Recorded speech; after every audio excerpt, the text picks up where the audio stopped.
여러분, 대통령보다 더 무섭다고 불렸던 남자가 있었습니다. 청문회장에서 울려 퍼진 그의 목소리는 지금도 선명하게 남아 있습니다. 역사의 수레바퀴에 내가 깔려 죽어도 각하만은 지키겠습니다. 순간 장내는 얼어붙었고 삐로 이를 지켜보던 국민들은 경악했습니다. 이 발언의 주인공은 다름 아닌 전두환의 절대적 측근, 그리고 권력의 그림자로 불렸던 사나이 장세동이었습니다. 그는 단순한 경호실장이 아니었습니다. 술자리에선 대통령 곁을 그림자처럼 지켰고 청와대에선 대통령의 기분까지 관리했습니다. 권력들조차 그의 눈빛 하나에 얼어붙었다고 합니다. 대통령보다 더 대통령 같은 남자, 그러나 몰락은 상상보다 훨씬 비참했습니다. 오늘은 의리와 집착 사이에서 끝내 역사의 그림자가 된 인물 장세동의 드라마 같은 삶을 따라가 보겠습니다. 1936년 전라남도 고흥의 가난한 집, 둘째 아들로 태어난 장세동은 어린 시절부터 궁핍함과 싸워야 했습니다. 그의 아버지는 경찰 공무원이었지만 생활은 빠듯했고 아이들은 굶주림을 달고 살아야 했습니다. 어린 시절 장세동은 늘 가난에 벗어날 길을 찾았고 결국 선택한 길은 학비가 들지 않은 육군 사관학교였습니다. 육사 16기로 입학한 그는 동기들과 함께 훈련을 받으면서 철저히 군인으로 다듬어졌습니다. 이곳에서 훗날 권력의 핵심 인맥이 되는 하나회와 연결이 되죠. 당시 하나회는 영남 출신이 주도권을 쥔 집단이었고 호남 출신인 장세동에게는 결코 쉬운 일이 아니었습니다. 그러나 그의 뛰어난 능력과 충성심은 그런 장벽을 무너뜨렸습니다. 1965년 베트남 전쟁, 장세동은 맹호부대 소속으로 밀림 속에 투입됩니다. 총성이 빗발치는 전장에서 그는 부하들을 이끌며 외쳤습니다. 내가 뒤에 있다! 나를 믿고 전진해라!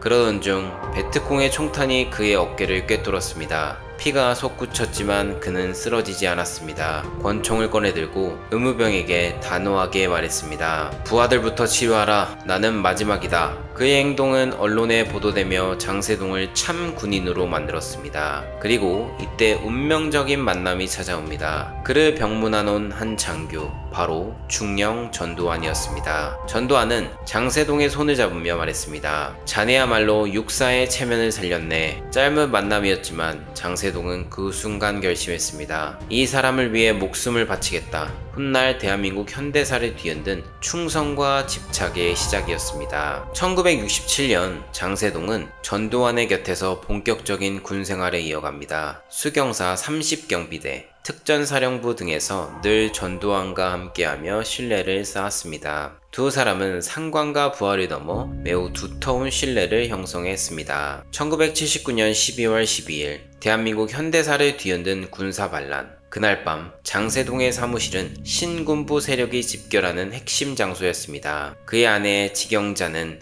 남편에게서 전해진 말 한마디만 기억합니다. 밤늦게까지 회의가 있으니 죽을 좀 끓여보내다오. 지경자는 평범한 회의라 생각하고 죽을 보냈지만 그것은 대한민국의 운명을 바꾸는 작전회의의 식사가 되었습니다. 총성이 울린 새벽, 반란은 성공했고 군부는 권력을 장악했습니다. 쿠데타 성공 이후 장세동의 권력도 치솟았습니다. 그는 소장으로 진급하고 1981년 청와대 경호실장이 되었습니다. 임명식 날 전두환은 이례적으로 직접 선서를 대신했습니다. 나를 지켜줄 사람의 임명 낭독을 들으며 내가 선서하고 싶다. 이 발언은 장세동에 대한 전두환의 절대적 신임을 보여주는 장면으로 남아왔습니다. 이 무렵 또 다른 흥미로운 사실이 숨어 있습니다. 훗날 대통령이 되는 문재인, 그는 젊은 시절 장세동의 지휘 아래 있었습니다. 유신 반대 시위로 구속된 뒤 군에 입대한 문재인은 특전사 제1공수여단 제3대대에 배치되었는데 당시 여단장은 전두환, 대대장은 장세동이었습니다. 문재인은 1978년 2월 전역했습니다. 그러나 입대가 몇 달만 늦었다면 12.12 군사 반란에 동원될 수도 있었습니다.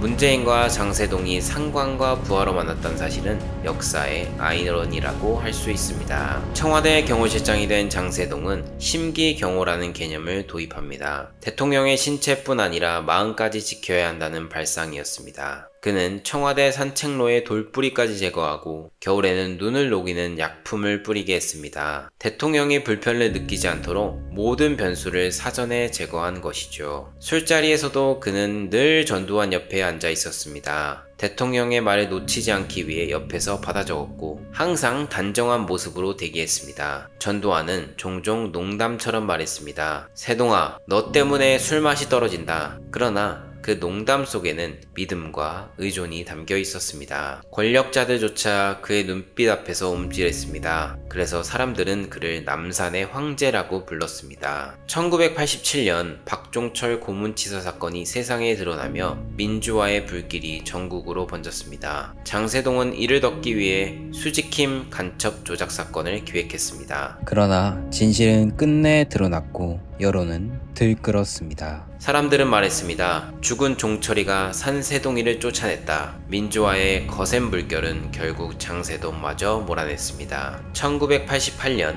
50 청문회에서 그는 증언대에 섰습니다. 사나이는 자기를 알아주는 사람을 위해 목숨을 바칩니다. 역사의 수레바퀴에 내가 깔려 죽어도 그를 지키겠습니다. 이 발언은 충성의 상징처럼 회자되었지만 동시에 반성 없는 부역자의 증거가 되었습니다. 이후 그의 삶은 감옥의 연속이었습니다. 1989년 일해재단 사건, 1993년 용파리 사건, 1996년 내란 혐의 등 총 3번 구속됐습니다. 일해재단 사건은 전두환이 만든 재단의 비자금을 둘러싼 사건이었고 장세동은 그 자금을 관리했다는 이유로 법정에 섰습니다. 용파리 사건에서는 조폭과의 유착, 군의 비리까지 세세히 드러나며 사회를 충격에 빠뜨렸습니다. 1996년 내란 혐의 재판에서는 그가 12.12 군사반란과 5.18 진압의 책임자 중 한 사람으로 드러났습니다. 감옥에서 나올 때마다 그는 전두환을 찾아가 말했습니다. 각하, 휴가 잘 다녀왔습니다. 그의 충성은 진심이었을까요? 아니면 집착이었을까요? 2002년 장세동은 돌연 대통령 선거에 출마합니다. 신고한 재산은 무려 38억 원. 그러나 지지율은 2%에도 못 미쳤습니다. 더 충격적인 건 전두환의 반응이었습니다. 우리 시대는 끝났다. 왜 또 나서냐? 평생을 바친 주군에게 들어온 건 차가운 한마디였습니다. 결국 그는 후보직을 사퇴했고 전두환의 집에도 더는 가지 않았습니다. 수지킴 사건으로 14억의 배상 판결을 받았지만 그는 돈이 없다며 버텼습니다. 불과 몇 년 전 수십억 재산을 신고했던 인물이었는데도 말이죠. 몰락은 이렇게 잔혹했습니다. 2021년 전두환이 세상을 떠났습니다. 많은 이들이 빈소를 외면했지만 85세 노인 장세동은 나흘 내내 빈소를 지켰습니다. 마지막까지 곁을 지킨 충신,